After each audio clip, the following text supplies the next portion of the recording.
Hello dear friends, నేను మీకు ఇప్పుడు గడ్డి జాతి పూల గురించి చెప్పబోతున్నాను. ఈ గడ్డి పూలు కూడా చాలా అందంగా కనిపించాయి, అందుకే మీకు చూపించాలనుకుంటున్నాను. దీని పేరు క్లోరిస్ విర్గాటా. ఇది అనేక సాధారణ పేర్లతో పిలువబడుతుంది. ఈ క్లోరిస్ విర్గాటా అనేది అనేక రకాల ఆవాసాలలో పెరుగుతుంది. దీనికి సాధారణ పేర్లు చాలా ఉన్నాయి. ఫెదర్ ఫింగర్ గ్రాస్, ఇంకా చాలా పేర్లు ఉన్నాయి. దీని యొక్క కింగ్డమ్ వచ్చి ప్లాంటే ఫ్యామిలీ, ఫోయేసీ ఫ్యామిలీ. దీని యొక్క శాస్త్రీయ నామం క్లోరిస్ విర్గాటా. ఈ పూలకి పైన నూగులాగా ఉంటుంది. ఈ వీడియో మీకు నచ్చినట్లయితే ముందుగా సబ్స్క్రైబ్ చేయండి, లైక్ చేయండి అండ్ షేర్ చేయండి.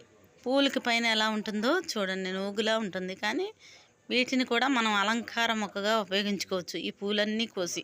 వీడియో నచ్చినట్లయితే ముందుగా సబ్స్క్రైబ్ చేయండి, లైక్ చేయండి అండ్ షేర్ చేయండి. ప్లీజ్